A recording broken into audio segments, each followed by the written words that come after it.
કેમ છો? Good morning મારા વાલા મિત્રો. આજે 8/7/2024 અને સોમવારનો દિવસ, વીકલી ટ્રેડિંગ સેશનનો ફર્સ્ટ ડે. અને ફર્સ્ટ ડે તમારા માટે એકદમ સરસ પ્રોફિટેબલ રહે એવી મારી ચેનલ વતી શુભકામનાઓ.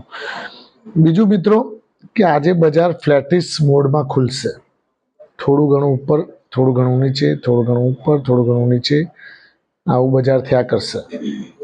ફ્લેટિશ મોડમાં કામકાજ કરશે અને internal strength, the change of movable sectors,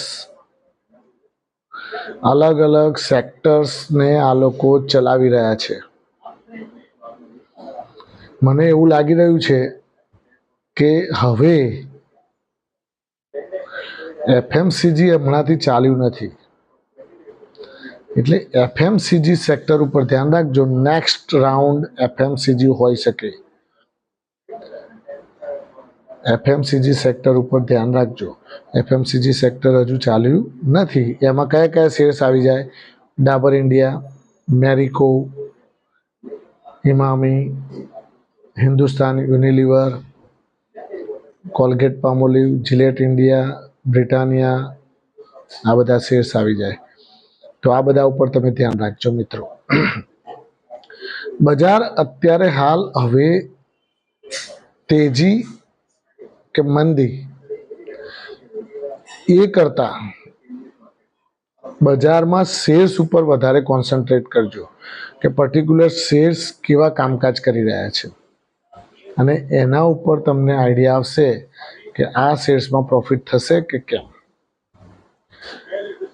વેલ, આજે એચડીએફસી બેંકમાં ગઈકાલે એક ભાઈનો મેસેજ આવ્યો હતો કે એડીઆર 7% તૂટેલો છે, તો આજે કદાચ એના કારણે થોડો નીચે ખુલે તો એ બધા ખરીદારીના મોકા છે.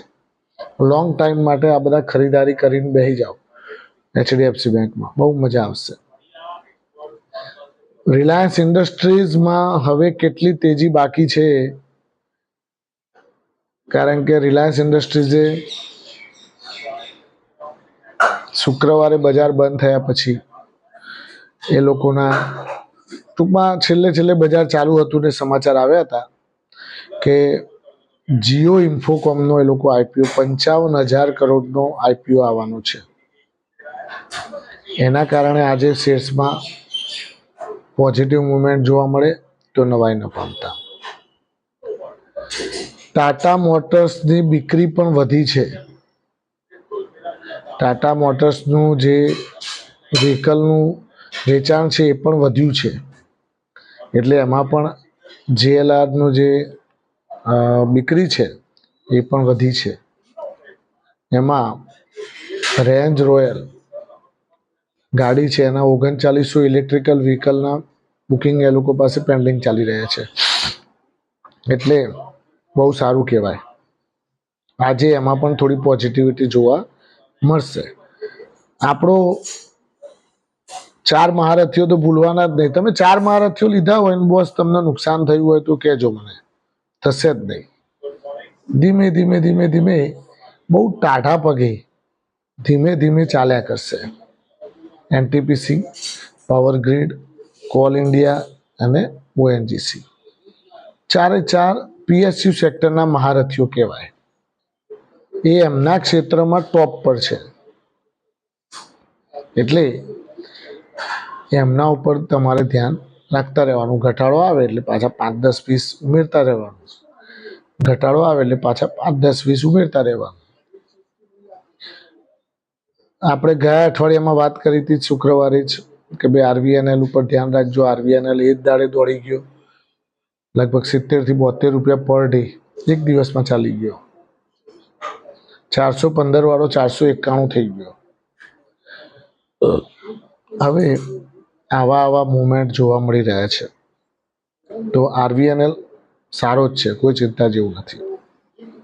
મજબૂત ઓર્ડર બુક છે. ઘટાડો આવે એટલે થોડા ભેગા કરતા રહેવાનું. આઈઆરએફસી ઇરકોન પણ સારું છે, ઇરકોન ઉપર ધ્યાન રાખજો. અને મેં તમને પહેલાં રીતેશ કહેલું છે, રીતેશ એ પણ સારો શેર્સ છે.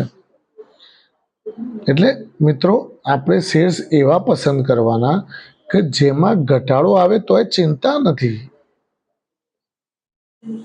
કોઈ પણ જાતના પેનિક સ્ટોક ઉપર તમારે ધ્યાન ઓછું રાખવાનું.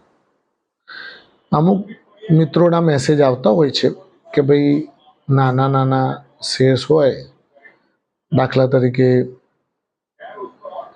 રતન ઇન્ડિયા પાવર છે, નોઈડા ટોલ છે, પછી શું કહેવાય ગ્રીન પાવર છે, બધા અલગ અલગ ઘણા એવા શેર્સ છે કે જે અત્યારે હાલ પેની સ્ટોક્સ છે. પણ એમાં આપણું નસીબ હોય તો જ આપણે કમાઈશું. તમારે લેવા હોય તો 25-50 લઈને મૂકી રાખવાના, જ્યાં ખાતર જો પ્રોફિટ થતો હોય એમાંથી.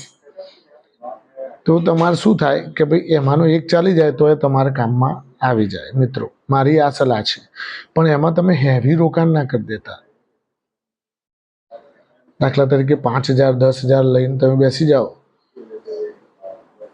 એટલા બધા લઈને નહીં બેસી જવાનું. પેની સ્ટોક્સમાં આપણે ઘણી વખત પેની સ્ટોક્સમાં આ લોકો શું ટ્રેડિંગમાંથી પણ બાકાત કરી નાખે છે. તો તમે તો હાફદા લબડી જાઓ.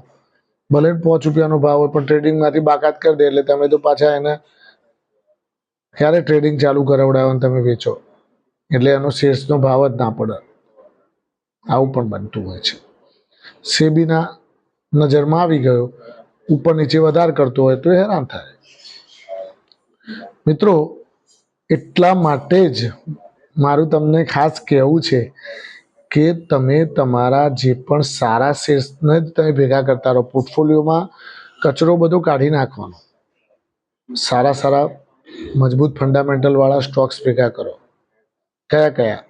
તો મેં તમને કહેલું છે કે ભાઈ મોઇલ ઘટાડો આવે તો લો, હિતેશ લો, ઓઇલ ઇન્ડિયા લો, પેલા 4 મહારથીઓ લો, આઈટીસી લો, હિન્દુસ્તાન યુનિલિવર લો, ડાબર ઇન્ડિયા લો, મેરિકો લો, ઇમામી લો, આ બધા લો. જેથી કરીને શું છે, તમને કોઈ જાતની એમાં HDFC બેંક ઘટાડો આવે તો લો, રિલાયન્સ 3,000ની આસપાસ આવે તો લો. એટલે ઉતાવળ નહીં કરવાની. તમને ઘણી વખત એવું થઈ જાય ખરો આ ભાવ આવશે જ નહીં, તો અમને તો કીધું 3,000 આવે ત્યારે લો. અરે આવશે ભાઈ, ઘટાડો આવે ત્યારે એ જ બધા નેચર આવી ઝડપ થઈને, અને ત્યારે જ તમને લેવાનો મોકો આપો. પણ તમે પાછા એ વખતે બીવો કે ના સારું 3,000 થઈ ગયું, 2950 થાય એટલે લઉં છું. શાંતિથી ઉતાવળ નહીં કરવી. પણ ભાઈ લેવાનું ચાલુ કરી દેવાનું હોય, પછી ત્યાંથી તરત બાઉન્સ મારે તો તમે તો રહી જાઓ લીધા વગરના. એટલા માટે થેન્ક યુ વેરી મચ. ખૂબ ખૂબ આભાર મિત્રો. આજનું બજાર તમારા માટે શુભદાયી, લાભદાયી અને ફળદાયી રહે એવી મારી માય પ્રોફિટ પોઈન્ટ ચેનલ વતી શુભકામનાઓ. Thank you very much.